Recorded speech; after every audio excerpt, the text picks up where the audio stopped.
ಆತ್ಮೀಯ ಬಂಧುಗಳೇ, ಶ್ರೀಮದ್ ಭಾಗವತಂ ಕಂದ 3 ಅಧ್ಯಾಯ 4 ವಿದುರ ಮೈತ್ರೇಯರ ಸಮಾಗಮ. ಇದರಿಂದ 31ನೇ ಶ್ಲೋಕವನ್ನ ಇವತ್ತು ತಿಳ್ಕೊಳ್ಳೋಣ. ಶ್ಲೋಕ 31. ನೋದ್ಧವೋಣ್ವಪಿ ಮನ್ಯೋನೋ ಯದ್ಗುಣೈರ್ನಾದಿತಃ ಪ್ರಭುಃ ಅಥೋ ಮಧ್ವಯುನಂ ಲೋಕಂ ಗ್ರಾಹ ಮನ್ನಿಹ ತಿಷ್ಠತು. ಅನುವಾದ: ಉದ್ಧವನು ಯಾವ ವಿಧದಲ್ಲೂ ನನಗಿಂತ ಕನಿಷ್ಠನಲ್ಲ, ಏಕೆಂದರೆ ಅವನು ಎಂದೂ ಯಾವ ರೀತಿಯಲ್ಲೂ ಭೌತಿಕ ಪ್ರಕೃತಿ ಗುಣಗಳಿಂದ ಪ್ರಭಾವಿತನಾಗಿಲ್ಲ. ಆದ್ದರಿಂದ ದೇವೋತ್ತಮ ಪುರುಷನ ವಿಶಿಷ್ಟ ಜ್ಞಾನವನ್ನು ವಿತರಿಸಲು ಈ ಪ್ರಪಂಚದಲ್ಲಿ ಅವನು ಉಳಿದಿರಬಹುದು. ಇದು ಶ್ಲೋಕ ಮತ್ತು ಅದರ ಅನುವಾದ. ಈಗ ಭಾವಾರ್ಥದ ಮೂಲಕ ನಾವು ಇದರ ಅರ್ಥವನ್ನು ತಿಳ್ಕೊಳ್ಳೋದಕ್ಕೆ ಪ್ರಯತ್ನ ಮಾಡೋಣ. ಹೋದ ಭಾಗದಲ್ಲಿ ನಾವೇನು ತಿಳ್ಕೊಂಡ್ವಿ? ಭಗವಂತ ಹೇಳ್ಕೊಳ್ತಾ ಇದ್ದಾನೆ, ನಾನು ಈ ಒಂದು ಲೌಕಿಕ ಜಗತ್ತಿನಲ್ಲಿ ಈಗ ಹೊರಟೋಗ್ತೀನಿ ಇಲ್ಲಿಂದ. ಅಂದರೆ ಇವರ ಕಣ್ಣುಗಳಿಗೆ ನಾನು ಕಾಣಿಸ್ಕೊಳ್ಳೋದಿಲ್ಲ. ಸೊ ನನ್ನ ಬಗ್ಗೆ ಇರುವಂಥ ಜ್ಞಾನವನ್ನು ಸಾಕ್ಷಾತ್ತಾಗಿ ಅದನ್ನು ವಹಿಸ್ಕೊಳ್ಳುವಂಥ ಅರ್ಹತೆ ಇರುವಂಥವನು, ನನ್ನ ಭಕ್ತರಲ್ಲೇ ಪ್ರಮುಖನಾದವನಲ್ಲಿ ಉದ್ಧವ ಒಬ್ಬನೇ ಅಂತ ನಾನು ತಿಳ್ಕೊಳ್ತೀನಿ ಅಂತ ಭಗವಂತ ಅಂದ್ಕೊಳ್ತಾನೆ. ಅಲ್ಲಿವರೆಗೂ ನಾವು ತಿಳ್ಕೊಂಡಿದ್ವಿ. ಈಗ ಮುಂದುವರೆದು ಇಲ್ಲಿ ಏನಾಗುತ್ತೆ ಅಂತ ಈಗ ತಿಳ್ಕೊಳ್ಳೋಣ. ಭಗವಂತ ಹೇಳ್ತಾನೆ ಏನು ಅಂತಂದ್ರೆ, ಉದ್ಧವ ಯಾವ ರೀತಿಯಿಂದಲೂ ಕೂಡ ನನಗಿಂತ ಕನಿಷ್ಠನಲ್ಲ, ಅಂದ್ರೆ ನನ್ನಷ್ಟೇ ಅರ್ಹತೆ ಇರುವಂಥವನು. ಯಾಕೆ ಅಂತಂದ್ರೆ ಅವನು ಯಾವತ್ತೂ ಕೂಡ ಯಾವ ರೀತಿಯಿಂದನೂ ಭೌತಿಕ ಪ್ರಕೃತಿಯ ಗುಣಗಳಿಗೆ ಅವನು ಬಾಧಿತನಾಗಿಲ್ಲ. ಅದಕ್ಕೋಸ್ಕರನೇ ದೇವೋತ್ತಮ ಪರಮಪುರುಷನ ಈ ಒಂದು ವಿಶಿಷ್ಟ ಜ್ಞಾನವನ್ನ ವಿತರಣೆ ಮಾಡಿಕೊಳ್ಳೋದಕ್ಕೆ ಈ ಪ್ರಪಂಚದಲ್ಲಿ ಅವನು ಉಳಿದಿರಬಹುದು. ಅಂತಂದ್ರೆ ಈಗ ಉದ್ಧವ ಒಬ್ಬನೇ ಯಾಕಿಲ್ಲಿದ್ದಾನೆ ಅನ್ನೋದಕ್ಕೆ ಇಲ್ಲಿ ಉತ್ತರವನ್ನ ಕೊಡ್ತಾ ಇದ್ದಾರೆ. ಈಗ ಭಾವಾರ್ಥದಲ್ಲಿ ಗುರುಗಳೇನು ಹೇಳಿದ್ದಾರೆ ಅಂತ ತಿಳ್ಕೊಳ್ಳೋಣ. ಭಗವಂತನ ಪ್ರತಿನಿಧಿಯಾಗಲು ಅಗತ್ಯವಾದ ವಿಶಿಷ್ಟ ಅರ್ಹತೆ ಎಂದರೆ ಭೌತಿಕ ಪ್ರಕೃತಿ ಗುಣಗಳಿಂದ ಬಾಧಿತನಾಗದಿರುವುದು. ಬ್ರಾಹ್ಮಣನಾಗಿರುವುದು ಭೌತಿಕ ಜಗತ್ತಿನಲ್ಲಿ ಒಬ್ಬ ವ್ಯಕ್ತಿಯ ಅತ್ಯುನ್ನತ ಅರ್ಹತೆಯಾಗಿದೆ. ಬ್ರಾಹ್ಮಣನು ಸತ್ವಗುಣದಲ್ಲಿರುವವನು ಆದ ಕಾರಣ ಭಗವಂತನ ಪ್ರತಿನಿಧಿಯಾಗಲು ಬ್ರಾಹ್ಮಣನಾದರಷ್ಟೇ ಸಾಲದು, ಸತ್ವಗುಣವನ್ನು ಮೀರಬೇಕು. ಭೌತಿಕ ಪ್ರಕೃತಿಯ ಯಾವ ಗುಣಗಳಿಂದಲೂ ಬಾಧಿತನಾಗದ ಶುದ್ಧ ಸತ್ವದಲ್ಲಿ ನೆಲೆ ನಿಲ್ಲಬೇಕು. ದಿವ್ಯಾರ್ಹತೆಯ ಈ ಹಂತವನ್ನ ಶುದ್ಧ ಸತ್ವ ಅಥವಾ ವಸುದೇವ ಎಂದು ಕರೆಯಲಾಗಿದೆ. ಅಂದ್ರೆ ನೋಡಿ, ಇಲ್ಲಿ ಏನು ಹೇಳ್ತಾ ಇದ್ದಾರೆ, ಭಗವಂತನ ಪ್ರತಿನಿಧಿಯಾಗೋದು ಸಾಮಾನ್ಯವಾದಂತಹ ವಿಷಯ ಅಲ್ಲ. ಅದಕ್ಕೆ ಕೆಲವೊಂದು ವಿಶಿಷ್ಟವಾದ ಅರ್ಹತೆಗಳು ನಮ್ಮಲ್ಲಿ ಇರಬೇಕಾಗತ್ತೆ. ಆ ಅರ್ಹತೆಗಳು ಏನು ಅಂತ ತಿಳ್ಕೋಬೇಕು ಫಸ್ಟು ನಾವು. ಏನು ಅಂತಂದ್ರೆ, ಈ ಭೌತಿಕ ಪ್ರಕೃತಿಯ ಗುಣಗಳಿಂದ ನಾವು ಬಾಧಿತರಾಗಬಾರದು. ಈಗ ಈ ಪ್ರಪಂಚದಲ್ಲಿ ನಾವೆಲ್ಲರೂ ಜೀವಿಸ್ತಾ ಇರೋದು ಈ ಭೌತಿಕ ಪ್ರಕೃತಿಯ ಗುಣಗಳ ಅಧೀನದಲ್ಲಿ, ಅದಕ್ಕೆ ಒಳಗಾಗಿ ನಾವು ಇಲ್ಲಿ ಜೀವನವನ್ನ ನಡೆಸ್ತಾ ಇದ್ದೀವಿ. ಆದರೆ ಯಾರು ಅದಕ್ಕೆ ಅಧೀನವಾಗೋದಿಲ್ವೋ, ಆ ಗುಣಗಳಿಗೆ ಯಾರು ಬಾಧಿತನಾಗೋದಿಲ್ವೋ, ಆ ಗುಣಗಳು ಹೇಳ್ದಾಗ ಯಾರು ಕೇಳೋದಿಲ್ವೋ ಅಂಥವ್ರು ಮಾತ್ರ ಭಗವಂತನ ಪ್ರತಿನಿಧಿಯಾಗೋದಕ್ಕೆ ಅರ್ಹತೆಯನ್ನು ಪಡೀತಾರೆ. ಅಂದರೆ ಒಬ್ಬ ವ್ಯಕ್ತಿ ಬ್ರಾಹ್ಮಣನಾಗಿರ್ತಾನಲ್ಲ, ಅಂದರೆ ಈ ಭೌತಿಕ ಜನದಲ್ಲಿ ಒಬ್ಬ ವ್ಯಕ್ತಿಯ ಒಂದು ಅತ್ಯುನ್ನತ ಅರ್ಹತೆ ಅಂತಂದರೆ ಬ್ರಾಹ್ಮಣನಾಗಿರೋದು. ಬ್ರಾಹ್ಮಣನಾಗಿರೋದು ಅಂತಂದರೆ ಜಾತಿಯಿಂದ ಅಲ್ಲ. ಇದನ್ನು ಮತ್ತೆ ಮತ್ತೆ ನಾನು ಹೇಳ್ತಾ ಇರ್ತೀನಿ. ಯಾಕೆ ಅಂತಂದರೆ, ಬ್ರಾಹ್ಮಣ ಅಂತಂದರೆ ನಾವು ಜಾತಿಯನ್ನು ತಗೊಂಡ್ಬಿಡ್ತೀವಿ. ಅದಲ್ಲ, ಯಾರು ಬ್ರಹ್ಮನ ಬಗ್ಗೆ ತಿಳುವಳಿಕೆ ಇರುತ್ತೋ, ಬ್ರಹ್ಮನನ್ನು ತಿಳಿದಿರ್ತಾನೋ, ಬ್ರಹ್ಮನ ಅರಿವಿರುತ್ತೋ, ಬ್ರಹ್ಮ ಜಾನಾತಿ ಇತಿ ಬ್ರಾಹ್ಮಣ ಅಂತ ಹೇಳ್ತಾರೆ.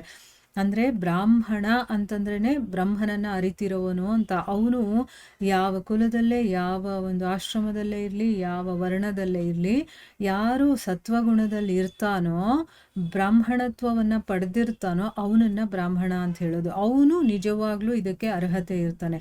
ಅದಕ್ಕೆ ಭಗವಂತನ ಪ್ರತಿನಿಧಿಯಾಗೋದಕ್ಕೆ ಬ್ರಾಹ್ಮಣನಾದರೆ ಸಾಲದು, ಅವನು ಸತ್ವಗುಣವನ್ನು ಮೀರಿರಬೇಕು.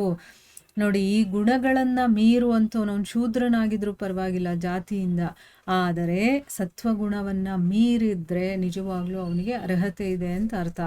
ಭೌತಿಕ ಪ್ರಕೃತಿಯ ಯಾವ ಗುಣಗಳು ಕೂಡ ಅವನಿಗೆ ಏನೂ ಮಾಡಬಾರ್ದು, ಅದು ಶುದ್ಧ ಸತ್ವದಲ್ಲಿ ನಿಂತಿರಬೇಕು ಅವನು. ಅಂದರೆ ಏನು, 3 ಗುಣಗಳನ್ನು ಮೀರಿ ಹೋಗ್ತಾನಲ್ಲ ಅದನ್ನು ಶುದ್ಧ ಸತ್ವ ಅಂತಾರೆ.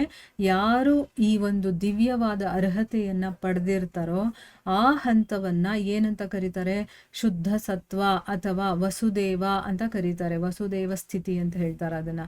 ಈ ರೀತಿ ಆ ಒಂದು ಅರ್ಹತೆಯನ್ನು ಪಡೆದಿರೋರು ಮಾತ್ರ ಭಗವಂತನ ಪ್ರತಿನಿಧಿಯಾಗೋದಕ್ಕೆ ಸಾಧ್ಯ. ಈಗ ನಾವು ಆಗೋಕ್ಕೆ ಸಾಧ್ಯ ಇಲ್ವಾ ಅಂದರೆ, ನಾವು ಕೂಡ ಅರ್ಹತೆಯನ್ನು ಪಡೆದ್ರೆ ನಾವು ಕೂಡ ಆಗಬಹುದು ಅನ್ನೋದನ್ನ ಇಲ್ಲಿ ತಿಳ್ಕೋಬಹುದು. ಈ ಹಂತದಲ್ಲಿ ಭಗವಂತನ ವಿಜ್ಞಾನವನ್ನು ಸಾಕ್ಷಾತ್ಕರಿಸಿಕೊಳ್ಳಬಹುದು. ಭಗವಂತನು ಭೌತಿಕ ಪ್ರಕೃತಿಯ ಗುಣಗಳಿಂದ ಆಬಾಧಿತನಾಗಿರುವಂತೆ ಶುದ್ಧ ಭಗವದ್ಭಕ್ತನು ಪ್ರಕೃತಿಯ ಗುಣಗಳಿಂದ ಆಬಾಧಿತನಾಗಿರುತ್ತಾನೆ. ಭಗವಂತನೊಡನೆ ಒಂದಾಗಿರಲು ಇದು ಪ್ರಾಥಮಿಕ ಅರ್ಹತೆಯಾಗಿದೆ. ಈ ದಿವ್ಯಾರ್ಹತೆಯನ್ನು ಪಡೆದ ವ್ಯಕ್ತಿಯನ್ನು ಜೀವನ್ಮುಕ್ತ ಅಥವಾ ಅವನು ಭೌತಿಕ ಸ್ಥಿತಿಗಳಲ್ಲಿರುವಂತೆ ತೋರಿದರೂ ಮುಕ್ತನಾಗಿರುತ್ತಾನೆ ಎಂದು ಕರೆಯಲಾಗಿದೆ. ಸತತವಾಗಿ ಶ್ರೀಕೃಷ್ಣನ ದಿವ್ಯ ಪ್ರೇಮ ಸೇವೆಯಲ್ಲಿ ತೊಡಗಿದವನು ಈ ಮುಕ್ತಿಯನ್ನು ಪಡೆಯುತ್ತಾನೆ. ಅಂದರೆ ಇಲ್ಲೇನು ಹೇಳ್ತಾ ಇದ್ದಾರೆ, ಯಾರು ಈ ಹಂತವನ್ನು ತಲುಪ್ತಾರೋ ಅಂದರೆ ಶುದ್ಧ ಸತ್ವದ ಹಂತವನ್ನು ತಲುಪ್ತಾರೋ ಅವರು ಭಗವಂತನ ವಿಜ್ಞಾನವನ್ನು ಅಂದರೆ ಏನು, ಭಗವಂತನ ಬಗ್ಗೆ ಇರುವಂಥ ವಿಶೇಷ ಜ್ಞಾನವನ್ನು ಅವನು ಸಾಕ್ಷಾತ್ಕಾರ ಮಾಡ್ಕೋಬೋದು. ಈಗ ನಾವು ಭಗವಂತನ ಸಾಕ್ಷಾತ್ಕಾರ ಮಾಡ್ಕೊಳ್ತಾ ಇಲ್ವಾ ಅಂತ ನಮ್ಗೊಂದು ಪ್ರಶ್ನೆ ಬರ್ಬೋದು. ಈಗ ನಾವು ಮಾಡ್ತಾ ಇರೋದು ಏನು ಅಂತಂದರೆ, ಶುದ್ಧ ಸತ್ವಕ್ಕೆ ಹೋಗೋದಕ್ಕೆ ನಾವು ಈಗ ಸಾಧನೆ ಮಾಡ್ತಾ ಇರೋದು. ಅಂದರೆ ಏನು, ನಮ್ಮನ್ನು ನಾವು ಶುದ್ಧಿ ಮಾಡ್ಕೊಳ್ತಾ ಇದ್ದೀವಿ. ಮೊದಲು ನಮ್ಮ ಮನಸ್ಸು, ಬುದ್ಧಿ, ನಮ್ಮ ಶರೀರ ಎಲ್ಲವೂ ಶುದ್ಧ ಆಗಬೇಕಲ್ವಾ. ಆಮೇಲೆ ನಮ್ಮಲ್ಲಿರುವಂಥ ಗುಣ, ಈಗ ನಾವು ತಮೋ ಗುಣದವರಾದರೆ ಅಲ್ಲಿಂದ ರಜೋಗುಣಕ್ಕೆ ಬರಬೇಕು, ರಜೋಗುಣದವರಾದರೆ ಅಲ್ಲಿಂದ ಸತ್ವಗುಣಕ್ಕೆ ಬರಬೇಕು, ಆ ಸತ್ವಗುಣಕ್ಕೂ ಬಂದು ಅಲ್ಲಿಂದ ಮೀರಿ ಇನ್ನೊಂದು ಶುದ್ಧ ಸತ್ವ ಇದೆ. 3 ಗುಣಗಳನ್ನು ದಾಟಿ ಹೋಗ್ಬೇಕು ನಾವು. ಆ ಹಂತವನ್ನು ಯಾವಾಗ ತಲುಪ್ತೀವೋ ಆಗ ನಮಗೆ ಭಗವಂತನ ಒಂದು ಜ್ಞಾನ ಗೊತ್ತಾಗೋದು. ಈಗ ಭಾಗವತವನ್ನು ಓದ್ತಾ ಇದ್ದೀವಿ ಅಂತಂದರೆ ಇದು ಭಗವಂತನ ಜ್ಞಾನವನ್ನು ತಿಳ್ಕೊಳ್ತಾ ಇದ್ದೀವಿ ಅಂತಲ್ಲ, ನಮ್ಮನ್ನು ನಾವು ಶುದ್ಧಿ ಮಾಡ್ಕೊಳ್ಳೋದಕ್ಕೋಸ್ಕರ ಇದನ್ನೆಲ್ಲ ಪ್ರತಿದಿನ ಕೇಳ್ತಾ ಇರೋದು. ಯಾಕೆಂದರೆ ನಾವು ಒಳಗಿಂದ ಹೊರಗಿಂದ ಎಲ್ಲ ಕಡೆಗಳಿಂದಲೂ ಕೂಡ ಆ ಒಂದು ಸತ್ವಗುಣಕ್ಕೆ ಮೊದಲು ಬರಬೇಕಲ್ವಾ. ಸಾತ್ವಿಕವಾಗಿ ನಾವು ಇರೋದನ್ನು ಕಲಿಬೇಕು. ಅದು ನಮ್ಮ ಮನಸ್ಸಿನಿಂದ ಆಗಿರ್ಬೋದು, ನಮ್ಮ ಮಾತಿನಿಂದ ಆಗಿರ್ಬೋದು, ನಮ್ಮ ನಡವಳಿಕೆಯಿಂದ ಆಗಿರ್ಬೋದು, ನಾವು ಆಡುವಂತಹ ರೀತಿಯಿಂದ ಆಗಿರ್ಬೋದು, ನಮ್ಮ ಸ್ವಭಾವ ಎಲ್ಲವೂ ಕೂಡ ಅದರಲ್ಲಿ ಇನ್ಕ್ಲೂಡ್ ಆಗುತ್ತೆ. ಎಲ್ಲ ಕಡೆಗಳಿಂದಲೂ ಕೂಡ ನಾವು ಸಾತ್ವಿಕವಾಗಬೇಕು. ಆಮೇಲೆ ನಾವು ಶುದ್ಧ ಸತ್ವಕ್ಕೆ ಹೋಗೋದು. ಆ ಶುದ್ಧ ಸತ್ವಕ್ಕೆ ಹೋದ ಮೇಲೆ ನಮಗೆ ಭಗವಂತನ ವಿಜ್ಞಾನ ಅನ್ನೋದು ಏನು ಅನ್ನೋದು ಸರಿಯಾಗಿ ನಮಗೆ ಅರ್ಥ ಆಗೋದಕ್ಕೆ ಶುರುವಾಗುತ್ತೆ. ಆಗ ಅದು ನಮಗೆ ಸಾಕ್ಷಾತ್ಕಾರವಾಗುತ್ತೆ. ಭಗವಂತ ಈ ಭೌತಿಕ ಪ್ರಕೃತಿಯ ಗುಣಗಳಿಂದ ಆಬಾಧಿತನಾಗಿರೋ ಥರಾನೇ ಯಾರು ಶುದ್ಧ ಭಗವದ್ ಭಕ್ತರಾಗಿರ್ತಾರೋ ಅವರು ಕೂಡ ಪ್ರಕೃತಿಯ ಗುಣಗಳಿಂದ ಆಬಾಧಿತನಾಗಿರ್ತಾನೆ. ಅಂದರೆ ಏನೂ ಮಾಡೋಕ್ಕಾಗಲ್ಲ ಈ ಗುಣಗಳು. ಈಗ ಭಗವಂತನಿಗೆ ಹೇಗೆ ಈ ಗುಣಗಳೇನೂ ಮಾಡೋಕ್ಕಾಗೋದಿಲ್ವೋ ಅದೇ ರೀತಿ ಶುದ್ಧ ಭಕ್ತನಿಗೂ ಕೂಡ ಅದೇನೂ ಮಾಡೋದಕ್ಕಾಗೋದಿಲ್ಲ. ಸೊ ಇದು ಭಗವಂತನ ಜೊತೆ ಒಂದಾಗಿರೋದಕ್ಕಿದು ಪ್ರಾಥಮಿಕ ಅರ್ಹತೆ. ಅಂದರೆ ನಾವು ಭಗವಂತನ ಜೊತೆ ಹೋಗಿರಬೇಕು ಅಂತ ಅಂದ್ಕೊಳ್ತೀವಲ್ವಾ, ಅದಕ್ಕಿದು ಫಸ್ಟ್ ಸ್ಟೆಪ್ಪು. ನೋಡಿ, ಫಸ್ಟ್ ಸ್ಟೆಪ್ ಏನು ಅಂತಂದರೆ ಈ ಗುಣಗಳು ನಮಗೇನೂ ಮಾಡಬಾರ್ದು, ಈ ಗುಣಗಳು ನಮ್ಮ ಮೇಲೆ ಹಾವಿ ಆಗಬಾರ್ದು. ಭಗವಂತನಿಗೆ ಹಾವಿ ಆಗಲ್ವಲ್ಲ, ಅದೇ ರೀತಿ ಆ ಒಂದು ಮಟ್ಟಕ್ಕೆ ಬರಬೇಕು ಅಂತಂದರೆ ನಾವು ಸತ್ವಗುಣವನ್ನು ಮೀರೋ ರೀತಿ ನಾವು ಸಾಧನೆಯನ್ನು ಮಾಡಬೇಕು. ಅದಕ್ಕೋಸ್ಕರ ಆದಷ್ಟು ಸಮಯವನ್ನು ನಾವು ಈ ಆಧ್ಯಾತ್ಮಿಕ ಸಾಧನೆಗೋಸ್ಕರ ಮೀಸಲಾಗಿ ಇಡಬೇಕು. ಇಲ್ಲ ಅಂತಂದರೆ ಇದು ಮಾಡೋಕ್ಕಾಗಲ್ಲ. ದಿನದಲ್ಲಿ ನಾವು ಬರೀ 1 ಅವರ್ 2 ಅವರ್ ಮಾತ್ರ ಇದಕ್ಕೆ ಇಡ್ತೀವಿ ಅಂತಂದರೆ ಅದು ಸಾಧ್ಯನೇ ಇಲ್ಲ. ಬರೀ ನಾವು ಏನೋ ಒಂದು ಸ್ವಲ್ಪ ಮಾಡ್ಕೊಂಡು ಹೋಗ್ತಾ ಇರ್ತೀವಿ ಅಷ್ಟೇ. ಆದರೆ ನಾವು ಹೇಗೆ ಐಹಿಕ ಪ್ರಪಂಚದ ಕೆಲಸಗಳಿಗೆ, ಕಾರ್ಯಗಳಿಗೆ ನಮ್ಮ ದಿನವಿಡೀ ಇಡ್ತೀವೋ ಆ ರೀತಿ ಇದಕ್ಕೆ ಅಂತಲೇ ಮೀಸಲಿಟ್ಟು ಸ್ವಲ್ಪ ಸಮಯ ನಾವು ನಮ್ಮ ಐಹಿಕ ಪ್ರಪಂಚಕ್ಕೆ ಕೊಡಬೇಕು. ಏನು ಕೆಲಸಗಳು, ಕಾರ್ಯಗಳಿದೆಯೋ ಅದನ್ನೆಲ್ಲ ಬೇಗ ಬೇಗ ಬೇಗ ಮುಗಿಸ್ಕೊಂಡು ಆದಷ್ಟು ಸಮಯವನ್ನು ಆಧ್ಯಾತ್ಮಿಕಕ್ಕೆ ಇಡಬೇಕು. ಯಾಕಂದರೆ ಅದರಲ್ಲಿ ಒಂದು ಆನಂದ ಸಿಗುತ್ತೆ, ನಮಗೆ ಆನಂದದ ಅನುಭವ ಕೂಡ ಆಗುತ್ತೆ. ಮತ್ತು ನಾವು ಒಳಗಡೆಯಿಂದ ಬೇಗ ಶುದ್ಧರಾಗ್ತಾ ಹೋಗ್ತೀವಿ. ಎಷ್ಟು ನಾವು ಅದಕ್ಕೆ ಇನ್ವಾಲ್ವ್ ಆಗಿ ಕೇಳ್ತೀವೋ ಅಥವಾ ಅದರ ಸಾಧನೆಗೆ ಕಡೆಗೆ ಜಾಸ್ತಿ ನಾವು ಸಮಯವನ್ನು ಇಟ್ಟು ಅದರಲ್ಲೇ ಮುಳುಗುತ್ತೀವೋ ಆಗ ನಾವು ಬೇಗ ಶುದ್ಧತ್ವವನ್ನು ಪಡಿತೀವಿ. ನಮಗೆ ಎಷ್ಟು ಆಯಿಸಿದೆ ಏನಿದೆ ಅಂತ ನಮಗೆ ಗೊತ್ತಿಲ್ಲ ಅಲ್ವಾ. ಆದಷ್ಟು ನಾವು ಇರುವಂಥ ಸಮಯವನ್ನು ಯೂಸ್ ಮಾಡ್ಕೋಬೇಕಿಲ್ಲ ಅಂದರೆ ನಮ್ಮಷ್ಟು ಮುಟ್ಟಾಳರು ಯಾರೂ ಇಲ್ಲ. ಭಗವಂತ ಎಲ್ಲರಿಗೂ ಕೂಡ ನಮಗೆ ಒಂದು ಚಾನ್ಸ್ ಕೊಟ್ಟಿದ್ದಾನೆ. ಮನುಷ್ಯ ಜೀವನ ಅನ್ನೋದು ಸಿಗೋದೇ ನಮ್ಗೆ ಅಪರೂಪ ಸಾಧನೆಯನ್ನು ಮಾಡೋದಕ್ಕೆ. ಆದರೆ ಅದನ್ನೂ ಕೂಡ ಬರೀ ಹೊಟ್ಟೆ ಬಟ್ಟೆಗೋಸ್ಕರ, ಆಮೇಲೆ ನಮ್ಮ ಇಂದ್ರಿಯಗಳನ್ನು ತೃಪ್ತಿಪಡಿಸ್ಕೊಳ್ಳೋದಕ್ಕೋಸ್ಕರ ನಾವು ಬಳಸ್ತಾ ಇದ್ರೆ ಸಾಧನೆ ಯಾವಾಗ ಮಾಡೋದು? ಈಗ ಯಾರನ್ನಾದರೂ ಕೇಳಿ ನೀವು, ಆಧ್ಯಾತ್ಮಿಕ ಅಂತಂದರೆ ನಂಗೆ ಸಮಯ ಇಲ್ಲ ಅಂತ ಹೇಳ್ಬಿಡ್ತಾರೆ. ಅಯ್ಯೋ ನಮ್ಮ ಟೈಮೇ ಇಲ್ಲ, ನಮಗೆ ಮನೆಯಲ್ಲಿ ಕೆಲಸ ಮಾಡ್ಕೊಳ್ಳೋಕ್ಕೆ ಸಮಯ ಸಾಕಾಗಲ್ಲ, ಇನ್ನು ಇದನ್ನೆಲ್ಲ ಎಲ್ಲಿಂದ ಮಾಡಲಿ ಅಂತ ಹೇಳ್ತಾರಲ್ವಾ. ಅದು ತಪ್ಪು. ನಾವು ಬಂದಿರೋದೇ ಈ ಪ್ರಪಂಚಕ್ಕೆ ಮನುಷ್ಯ ದೇಹವನ್ನು ಪಡ್ಕೊಂಡು ನಾವು ಆತ್ಮ ಸಾಕ್ಷಾತ್ಕಾರವನ್ನು ಮಾಡ್ಕೊಳ್ಳೋದಕ್ಕೆ. ಅದನ್ನು ಮರೆತು ನಾವು ಐಹಿಕ ಪ್ರಪಂಚದ ಬರೀ ತಿನ್ನೋದು ಮತ್ತು ಮಲಗೋದು. ತಿನ್ನೋದು ಎಷ್ಟು ತಿಂತೀವಿ ನಾವು? 3 ಹೊತ್ತೇ ತಿನ್ನೋಕ್ಕಾಗೋದು. ಅದಕ್ಕಿಂತ ಜಾಸ್ತಿ ತಿಂದರೆ ನಮ್ಗೆ ಡೈಜೆಷನ್ ಆಗಲ್ಲ. ಅದನ್ನು ತಿನ್ನೋದಕ್ಕೆ ಎಷ್ಟು, ಅಡುಗೆ ಮಾಡ್ಕೊಳ್ಳೋದಕ್ಕೆ ಎಷ್ಟು ಸಮಯ ಬೇಕು? ದುಡ್ಕೊಂಡು ಬಂದು ಹಾಕೋರು ಇರ್ತಾರೆ, ಅಥವಾ ದುಡಿಯೋರು ಅಷ್ಟೇ, ಬೆಳಗಿಂದ ಸಂಜೆವರೆಗೂ ದುಡಿದ್ರು ಆ ಸಮಯದಲ್ಲೂ ಕೂಡ ಭಗವಂತನ ನಾಮಸ್ಮರಣೆ ಮಾಡ್ಕೋಬೋದು. ನಾವು ಮಾಡೋ ಪ್ರತಿಯೊಂದು ಕೆಲಸದಲ್ಲೂ ಕೂಡ ನಾವು ಭಗವಂತನನ್ನು ಕಾಣ್ಬೋದು. ಇದ್ರ ಬಗ್ಗೆ ನಾನು ಬೇಕಾದಷ್ಟು ಸರಿ ಹಿಂದೆನೂ ಬಂದಿದೆ, ಗುರುಗಳು ಕೂಡ ಅದನ್ನು ಚೆನ್ನಾಗಿ ಎಕ್ಸ್ಪ್ಲೇನ್ ಮಾಡಿದ್ದಾರೆ, ಅದನ್ನೆಲ್ಲ ತಿಳ್ಕೊಂಡಿದ್ದೀವಿ ಅಲ್ವಾ. ಈಗ ನಾವು ಮಾಡೋ ಕೆಲಸಗಳಲ್ಲೇ ನಾವು ಭಗವಂತನನ್ನು ಹೇಗೆ ಸಾಧನೆ ಮಾಡ್ಕೊಳ್ಳೋದು, ಅದರ ಬಗ್ಗೆ ಎಲ್ಲ ನಾವು ಭಗವದ್ಗೀತೆಯಲ್ಲಿ ಬೇಕಾದಷ್ಟು ಹೇಳಿದ್ದಾರೆ. ಗೊತ್ತಿಲ್ಲ ಅಂತಂದರೆ ಮತ್ತೊಂದು ಸರಿ ಭಗವದ್ಗೀತೆಯನ್ನು ಕೇಳಿ ತಿಳ್ಕೊಳ್ಳಿ. ಆದರೆ ನಾವು ಈ ಮನುಷ್ಯ ಜನ್ಮವನ್ನು ಸಾರ್ಥಕ ಪಡಿಸ್ಕೊಳ್ಬೇಕು, ಇಲ್ಲ ಅಂತಂದರೆ ನಾವು ಹುಟ್ಟಿನೂ ಕೂಡ ವೇಸ್ಟ್ ಆಗಿಬಿಡುತ್ತೆ. ಅದಕ್ಕೋಸ್ಕರನೇ ಈಗ ಭಗವಂತನ ಜೊತೆ ನಾವು ಒಂದಾಗಿರೋದಕ್ಕೆ ಪ್ರಾಥಮಿಕ ಅರ್ಹತೆ ಏನಪ್ಪ ಅಂತಂದರೆ ಶುದ್ಧ ಸತ್ವಕ್ಕೆ ಹೋಗಿ, ಆಮೇಲೆ ಅಲ್ಲಿಂದ ನಮಗೇನು ಸಿಗುತ್ತೆ? ಪ್ರಕೃತಿ ಗುಣಗಳು ನಮ್ಮ ಮೇಲೆ ಹಾವಿ ಆಗದೆ ಇರೋ ಥರ, ಅಂದರೆ ಏನು, ಅದರ ಗುಣಪ್ರಭಾವ ನಮ್ಮ ಮೇಲೆ ಬೀರೋದಿಲ್ಲ, ಆ ರೀತಿ ಆಗ್ಬಿಡುತ್ತೆ. ಆವಾಗ ನೋಡಿ ನಾವೇನು ಅಂದ್ಕೊಳ್ತೀವ, ನಾನು ಬೆಳಗ್ಗೆ ಎದ್ದು ಜಪ ಮಾಡಬೇಕು, ಅಥವಾ ಭಗವಂತನ ಸ್ಮರಣೆ ಮಾಡಬೇಕು, ಅಥವಾ ದಿನ ಫುಲ್ ನಾನು ಮಾಡಬೇಕಾ? ಆಗುತ್ತೆ. ಅದು ನಮಗೆ ಭಗವಂತ ಮತ್ತು ಪ್ರಕೃತಿ ಕೂಡ ನಮಗೆ ಸಹಾಯ ಮಾಡುತ್ತಾ ಅಂತ ಟೈಮಲ್ಲಿ ಈ ಅರ್ಹತೆಯನ್ನು ಪಡಿಬೇಕು. ಯಾವಾಗ ಈ ದಿವ್ಯ ಅರ್ಹತೆಯನ್ನು ಪಡಿತೀವೋ ಅಂಥ ವ್ಯಕ್ತಿಯನ್ನು ಅವನು ಜೀವನ್ ಮುಕ್ತ ಅಂತ ಕರೀತಾರೆ. ಅಥವಾ ಅವನು ಹೆಂಗೆ ಅಂತಂದರೆ, ಈ ಭೌತಿಕ ಪ್ರಪಂಚದಲ್ಲಿ ನಾವೆಲ್ಲ ಹೇಗಿರ್ತೀವೋ ಆ ಥರ ಭೌತಿಕ ಸ್ಥಿತಿಯಲ್ಲಿ ಇರೋ ಥರ ಕಾಣಿಸಿದ್ರು ಕೂಡ ಅವನು ಮುಕ್ತನಾಗಿರ್ತಾನೆ ಅಂತ ಕರೀತಾರೆ. ನೋಡೋದಕ್ಕೆ ಇವಾಗ ಸಂತರಾಗಿರ್ಬೋದು, ಸದ್ಗುರುಗಳಾಗಿರ್ಬೋದು, ನಮ್ಮ ಥರನೇ ಊಟ ಮಾಡ್ತಾರೆ, ಮಲಗ್ತಾರೆ, ಅದರಲ್ಲೇನಿದೆ ಅಂತೀವಿ. ಆದರೆ ಅವರು ಆ ದಿವ್ಯ ಸ್ಥಿತಿಯಲ್ಲಿ ಇರ್ತಾರೆ. ನಮ್ಮ ಕಣ್ಣಿಗೆ ಆ ರೀತಿ ಕಾಣಿಸ್ತಾ ಇರ್ತಾರೆ, ಅವರು ನಮ್ಮ ಥರನೇ ಇದ್ದಾರೆ ಅಂತ. ಆದರೆ ಅವರು ಮುಕ್ತರಾಗಿರ್ತಾರೆ. ಸತತವಾಗಿ ಶ್ರೀಕೃಷ್ಣನ ದಿವ್ಯ ಪ್ರೇಮ ಸೇವೆಯಲ್ಲಿ ತೊಡಗಿದವನು ಈ ಮುಕ್ತಿಯನ್ನು ಪಡೆಯುತ್ತಾನೆ. ಭಕ್ತಿ ರಸಾಮೃತ ಸಿಂಧುವಿನಲ್ಲಿ ಹೀಗೆ ಹೇಳಲಾಗಿದೆ, ಈಹ ಯಸ್ಯ ಹರೇರ್ ದಾಸ್ಯೆ ಕರ್ಮಣ ಮನಸಾಗಿರ ನಿಖಿಲ ಸ್ವಪ್ಯವಸ್ಥಾಸು ಜೀವನ್ ಮುಕ್ತ ಸೌಚ್ಯತೆ. ಅಂದರೆ ಇದು ಭಕ್ತಿ ರಸಾಮೃತ ಸಿಂಧು ಅನ್ನುವಂಥ ಒಂದು ಗ್ರಂಥ. ಅದರಲ್ಲಿ ಈ ರೀತಿ ಹೇಳಿದ್ದಾರೆ, ಈ ಶ್ಲೋಕವನ್ನು ಹೇಳಿದ್ದಾರೆ. ಈ ಶ್ಲೋಕದ ಅರ್ಥ ಏನಪ್ಪ ಅಂತಂದರೆ, ತನ್ನ ಕ್ರಿಯೆ ಅಂದರೆ ನಾವು ಮಾಡುವಂಥ ಕೆಲಸ ಮತ್ತು ಮನಸ್ಸು ಮತ್ತು ಮಾತುಗಳಿಂದ ಶ್ರೀಕೃಷ್ಣನ ದಿವ್ಯ ಪ್ರೇಮ ಸೇವೆಗೋಸ್ಕರ ಜೀವಿಸುವಂಥವನು. ಅವನು ಮಾತಾಡೋದು ಭಗವಂತನ ವಿಷಯನೇ, ಅವನು ಮಾಡುವಂಥ ಕೆಲಸ ಕೂಡ, ಅವನ ಮನಸ್ಸು ಎಲ್ಲವೂ ಕೂಡ ಭಗವಂತನ ಸೇವೆಯಲ್ಲಿ ಅವನು ಮುಡುಪಾಗಿಟ್ಟಿರ್ತಾನೆ.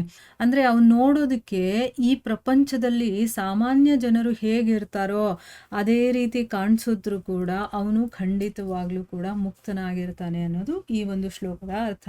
ಉದ್ಧವ ಕೂಡ ಇಂಥ ಒಂದು ಸ್ಥಿತಿಯಲ್ಲಿದ್ದವನು.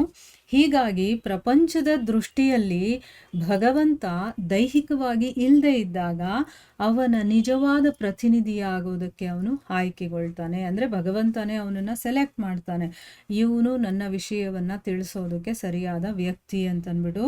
ಅಂಥ ಭಗವದ್ಭಕ್ತ ಭೌತಿಕ ಬಲ, ಬುದ್ಧಿಶಕ್ತಿ ಮತ್ತು ವೈರಾಗ್ಯಗಳಿಂದ ಯಾವತ್ತೂ ಬಾಧಿತನಾಗೋದಿಲ್ಲ. ನೋಡಿ, ಅವನಿಗೆ ಭೌತಿಕವಾಗಿ ಬಲ ಇರುತ್ತೆ, ಬುದ್ಧಿಶಕ್ತಿನೂ ಇರುತ್ತೆ, ವೈರಾಗ್ಯ ಕೂಡ ಇರುತ್ತೆ. ಅದನ್ನು ಯಾರು ಯಾವತ್ತೂ ಏನೂ ಮಾಡೋದಕ್ಕಾಗಲ್ಲ. ಒಂದ್ಸರಿ ಭಗವಂತನ ಶುದ್ಧ ಭಕ್ತರಾಗ್ಬಿಟ್ವಿ ಅಂತಂದರೆ, ಅವನಲ್ಲಿ ನಮ್ಮ ಮನಸ್ಸು ಬಂದ್ಬಿಡ್ತು ಅಂತಂದರೆ, ಆಮೇಲೆ ನಾವು ಐಹಿಕದಲ್ಲಿ ಮುಳುಗೋದಕ್ಕೆ ಸಾಧ್ಯನೇ ಇಲ್ಲ. ನಮ್ಮ ವೈರಾಗ್ಯವನ್ನು, ಅಂದರೆ ಎಲ್ಲದರಿಂದ ಅವನು ವೈರಾಗ್ಯವನ್ನು ಪಡ್ಕೊಂಡಿರ್ತಾನಲ್ಲ, ಮತ್ತೆ ಅದರಲ್ಲಿ ಆಸಕ್ತಿ ಅವನಿಗೆ ಯಾವತ್ತೂ ಬರೋದಿಲ್ಲ. ಈಗ ಒಂದ್ಸರಿ ಅತಿಯಾದ ಆನಂದ ಏನು ಅಂತ ಗೊತ್ತಾಗ್ಬಿಟ್ರೆ ಸಾಮಾನ್ಯವಾದಂತಹ ಒಂದು ಆನಂದಕ್ಕೆ ಇಷ್ಟಪಡ್ತೀವ ನಾವು? ಇಲ್ಲ ಅಲ್ವಾ? ಅಂತಹ ಭಕ್ತ ಭೌತಿಕ ಪ್ರಕೃತಿಯ ಎಲ್ಲ ರೀತಿಯ ಆಕ್ರಮಣಗಳನ್ನು ಕೂಡ ತಡ್ಕೊಳ್ಬಲ್ಲ. ಅಂದರೆ ಈ ಭೌತಿಕ ಪ್ರಕೃತಿ ಅನ್ನೋದು ಯಾವ ರೀತಿ ನಮ್ಮ ಮೇಲೆ ಆಕ್ರಮಣ ಮಾಡುತ್ತೆ ಅಂತಂದರೆ, ಫಾರ್ ಎಕ್ಸಾಂಪಲ್ ಈಗ ನಾವು ಈ ರೀತಿ ಮಾಡಬಾರ್ದು, ಆ ರೀತಿ ಮಾಡಬಾರ್ದು ಅಂತಂದ್ಬಿಟ್ಟು ಏನೇನೋ ಕಂಟ್ರೋಲ್ ಮಾಡ್ಕೊಂಡು ಇಟ್ಕೊಂಡಿರ್ತೀವಿ.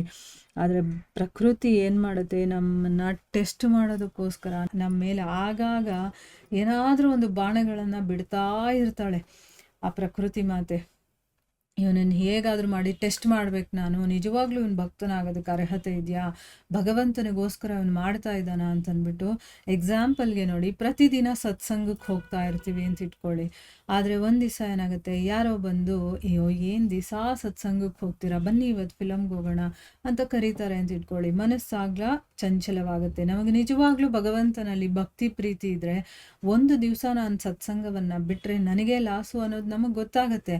ಆದರೆ ಚಂಚಲ ಮನಸ್ಸಿದ್ರೆ, ಇನ್ನೂ ನಮಗೆ ಭೌತಿಕದಲ್ಲಿ ಅಟ್ಯಾಚ್ಮೆಂಟ್ ಇದ್ರೆ ಏನು ಮಾಡ್ತೀವಿ, ಆಯಿತು ಬನ್ನಿ ಇವತ್ತು ಹೋಗೋಣ, ನಾಳೆಯಿಂದ ಸತ್ಸಂಗಕ್ಕೆ ಹೋದರೆ ಆಯಿತು ಅಂತ ಹೊರಟೋಗೋದು. ಆ ರೀತಿ ಒಂದು ಬುದ್ಧಿ ನಮ್ಮಲ್ಲಿ ಬಂದ್ಬಿಟ್ಟಿರುತ್ತೆ. ಆದರೆ ಯಾರು ಭಕ್ತನಾಗಿರ್ತಾನೋ, ಶುದ್ಧವಾಗಿ ಅವನಿಗೆ ಭಗವಂತನಲ್ಲಿ ಪ್ರೀತಿ ಭಕ್ತಿ ಇರುತ್ತೋ ಅಂಥವ್ರು ಏನು ಮಾಡ್ತಾರೆ, ಎಲ್ಲ ರೀತಿಯ ಆಕ್ರಮಣಗಳನ್ನು ಕೂಡ ತಡ್ಕೊಳ್ಬಲ್ಲ. ಅವನು ಯಾವುದಕ್ಕೂ ಬಗ್ಗೋದಿಲ್ಲ. ಅದಕ್ಕೆ ಅವನನ್ನು ಗೋಸ್ವಾಮಿ ಅಂತ ಕರೀತಾರೆ.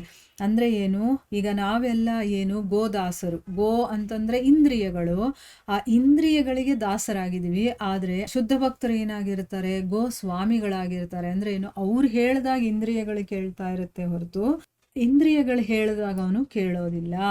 ಅದಕ್ಕೆ ಅಂಥ ಭಕ್ತರನ್ನ ಗೋಸ್ವಾಮಿ ಅಂತ ಕರೀತಾರೆ. ಅಂಥ ಗೋಸ್ವಾಮಿಗಳು ಮಾತ್ರ ಶ್ರೀಕೃಷ್ಣನ ದಿವ್ಯ ಪ್ರೇಮ ಸಂಬಂಧಗಳ ರಹಸ್ಯವನ್ನು ಭೇದಿಸೋದಕ್ಕಾಗುತ್ತೆ. ಈಗ ಭಗವಂತನ ವಿಚಾರ ನಮಗೆ ನೋಡೋದಕ್ಕೆ ಹೇಗನ್ಸುತ್ತೆ, ಸಾಮಾನ್ಯವಾಗಿ ಕಾಣುತ್ತಾದರೆ ಅದರಲ್ಲಿ ಎಷ್ಟು ಗೂಢ ವಿಷಯಗಳಿದೆ, ಎಷ್ಟೆಲ್ಲ ವಿಚಾರಗಳಿದೆ ಅಂತಂದರೆ ಅದೆಲ್ಲ ನಮಗೆ ಅರ್ಥನೇ ಆಗೋದಿಲ್ಲ. ಈಗ ಎಕ್ಸಾಂಪಲ್ಗೆ ಏನು ಅಂತಂದರೆ, ಭಗವದ್ಗೀತೆಯನ್ನೇ ನಾವು ಸಾಮಾನ್ಯವಾಗಿ ತಿಳ್ಕೊಳ್ಳೋ ಅರ್ಥನೇ ಬೇರೆ. ಆದರೆ ಅದನ್ನು ಸ್ವಲ್ಪ ನಮ್ಮ ಬುದ್ಧಿ ಬೆಳೀತಾ ಬೆಳೀತಾ ಆಧ್ಯಾತ್ಮಿಕ ವಿಚಾರ ನಮಗೆ ಗೊತ್ತಾಗ್ತಾ ಏನಾಗುತ್ತೆ ಅಂದರೆ ಅದರ ಅರ್ಥಗಳೇ ಬೇರೆ ರೀತಿ ನಮಗೆ ಗೋಚರವಾಗ್ತಾ ಹೋಗುತ್ತೆ. ನಮ್ಮ ಒಂದು ಆಧ್ಯಾತ್ಮಿಕ ಸಾಧನೆ ಎಷ್ಟು ಶುದ್ಧತ್ವಕ್ಕೆ ಹೋಗ್ತಾ ಇರುತ್ತೋ ಆಗ ನಮಗೆ ಅರ್ಥ ಆಗೋ ರೀತಿನೂ ಕೂಡ ಚೇಂಜ್ ಆಗ್ತಾ ಇರುತ್ತೆ. ಅಂದರೆ ಬುದ್ಧಿ ಬೆಳೆದ ಹಾಗೆ ನಮಗೆ ಅದು ಅರ್ಥ ಆಗ್ತಾ ಹೋಗುತ್ತಲ್ಲ. ಅದೇ ರೀತಿ ಭಗವಂತನ ವಿಚಾರಗಳು ನಮಗೆ ಗೊತ್ತಾಗಬೇಕು ಅಂತಂದರೆ ನಾವು ಇಂಥ ಭಕ್ತರ ಮೂಲಕ ತಿಳ್ಕೊಳ್ತಾ ಏನಾಗುತ್ತೆ, ಒಂದೊಂದೇ ನಮ್ಮ ಮುಂದೆ ತೆರ್ಕೊಳ್ತಾ ಹೋಗುತ್ತೆ ಅರ್ಥಗಳು. ಸೊ ಈ ರೀತಿ ಗೋಸ್ವಾಮಿಗಳಿರ್ತಾರಲ್ಲ, ಯಾರು ತಮ್ಮ ಇಂದ್ರಿಯಗಳನ್ನು ಗೆದ್ದಿರ್ತಾರೋ ಅಂಥವರಿಗೆ ನಿಜವಾಗ್ಲೂ ಭಗವಂತನ ಪ್ರೀತಿ ಪ್ರೇಮ ಅಂದರೆ ಏನು, ಅದರ ಸಂಬಂಧದ ಬಗ್ಗೆ ಎಲ್ಲ ವಿಷಯಗಳ ಬಗ್ಗೆ ಅವರಿಗೆ ಗೊತ್ತಾಗುತ್ತೆ. ಅಂದರೆ ಆ ರಹಸ್ಯಗಳೆಲ್ಲ ಭೇದಿಸುವಂತಹ ಒಂದು ಶಕ್ತಿ ಅಥವಾ ಒಂದು ಸಾಮರ್ಥ್ಯವನ್ನು ಗೋಸ್ವಾಮಿಗಳು ಪಡೆದಿರ್ತಾರೆ ಅನ್ನೋದನ್ನು ಇಲ್ಲಿ ನಾವು ತಿಳ್ಕೊಬೋದು. ಇಲ್ಲಿಗೆ ನಾವು ನಿಲ್ಲಿಸೋಣ. ಹರೇ ಕೃಷ್ಣ.